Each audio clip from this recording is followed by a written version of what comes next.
घर अंदर से मजबूत होता है तब बाहर की चुनौतियों से निपटने में जोश हाई रहता है। पीएम मोदी के लगातार प्रयासों से देश दोनों तरफ से मजबूत हुआ है। साल 2022 ऐसी कई घटनाओं का साक्षी है जिन पर सदियों को गर्व होता रहेगा।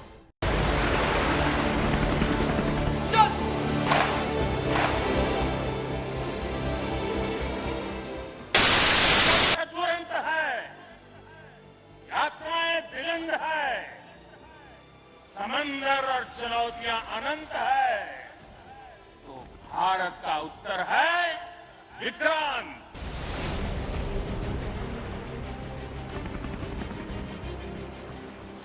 दो सितंबर 2022 की तारीख भारत की सामुद्रिक शक्ति के हिसाब से हमेशा महत्वपूर्ण रही। ये तारीख हमेशा ये बताती रहेगी कि पूरी तरह भारत में निर्मित, पूरी तरह से भारतीयता से ओतप्रोत aircraft carrier INS Vikrant Bharat के समंदर में उतरा। विक्रांत विशाल है, विराट है, विहंगम है। विक्रांत विशिष्ट है, विक्रांत विशेष भी है।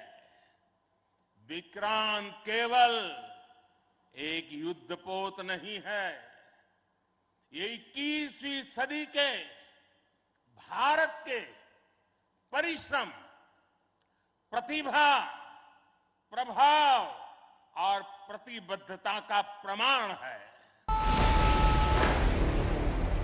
प्रधानमंत्री मोदी ने जिस क्षण स्वदेशी विक्रांत देश की नौसेना को सौंपा, उसी क्षण ये देश के दुश्मनों के लिए हुंकार भरा संदेश गया कि भारत की ताकत को कम करके आंकना उनकी गलती है, और देश के लिए ये संकेत गया कि सबसे आगे होंगे हिंदुस्तानी।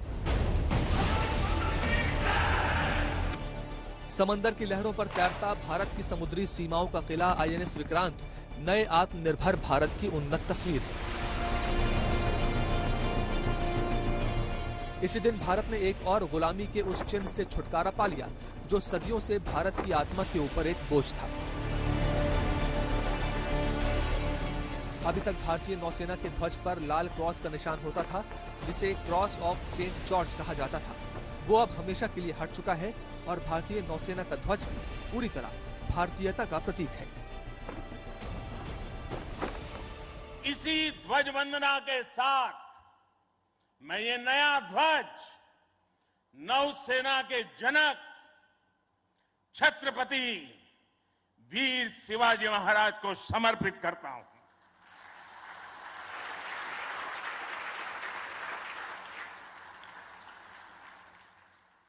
मुझे विश्वास है भारतीयता की भावना से ओतप्रोत ये नया ध्वज भारतीय नौसेना के आत्मबल और आत्मसम्मान को नई ऊर्जा देगा। जब पीएम मोदी कहते हैं कि देश नहीं झुकने दूंगा, तो वो उनके सतत प्रयास भी इसके लिए झलकते हैं। 2022 में भारत ने अग्नि 5 मिसाइल का परीक्षण किया। परमाणु क्षमता से लैस अग्नि 4 मिसाइल को रात में आक्रमण के लिहाज से सफल परीक्षण किया। इसके अलावा इसी साल इसरो ने पहला प्राइवेट रॉकेट विक्रम लॉन्च करके दुनिया में भारत की धाक जमाई।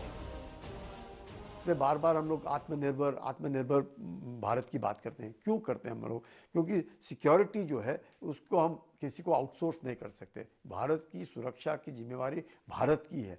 भारत के मदद के लिए कोई नहीं आएगा, ये भारत अच्छी तरह जानता है। तो हमने ही अपनी सुरक्षा करनी है। तो धीरे धीरे करके जिस प्रकार से नेवी का मॉडर्नाइजेशन हो रहा है, एयरफोर्स का मॉडर्नाइजेशन, उसी माफिक आर्मी में भी आप देख लो, चाहे वो पर्सनल वेपन्स हो, चाहे बैलिस्टिक हेलमेट्स हो, चाहे बुलेट प्रूफ जैकेट्स हो, चाहे लाइट टैंक्स हो, चाहे DRDO को देखिए आप किस प्रकार से वो मिसाइल्स की ओर तरक्की कर रहे हैं। हर बार आप देखिए प्रहार मिसाइल्स आ रही हैं जिसका रेंज बढ़ रहा है, अग्नि मिसाइल्स हैं जिनका रेंज बढ़ रहा है, साइबर वॉरफेयर की ओर ध्यान दिया जा रहा है, आर्टिफिशियल इंटेलिजेंस, स्पेस वॉर। तो धीरे धीरे करके समझना, उसको करना, उसको इम्प्लीमेंट करना वक्त लगता है। और ये कहना कि आप अगर हम लोग शुरू से ये करते आते तो कोई दिक्कत नहीं होती। समंदर के शत्रुओं पर निगाहें हैं तो जमीन की चुनौतियों के लिए भी तैयारियां पूरी हैं। विशेष तौर पर चीन से लगी सीमाओं पर बंकर, सड़कें, टनल और सामरिक दृष्टिकोण से जरूरी निर्माण जारी है। 2022 में इनमें और तेजी आई है। चीन तिलमिलाता रहा और भारत आगे बढ़ता रहा। पीएम मोदी का स्पष्ट विजन है, चुनौती है तो हटेंगे नहीं, डटेंगे और लड़ेंगे। हमारे लिए नॉर्थ ईस्ट, हमारे बॉर्डर एरिया आखिरी छोर नहीं, बल्कि सुरक्षा और समृद्धि के गेटवे है।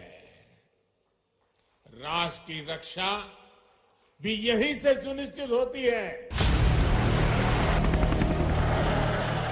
जल थल नभ में भारत की धाक और शक्ति दोनों बढ़ रही है। 2022 बीत रहा है और इसी के साथ बढ़ते जा रहे हैं प्रधानमंत्री मोदी के वो संकल्प जो राष्ट्र निर्माण का उनका खुद से किया हुआ वादा है।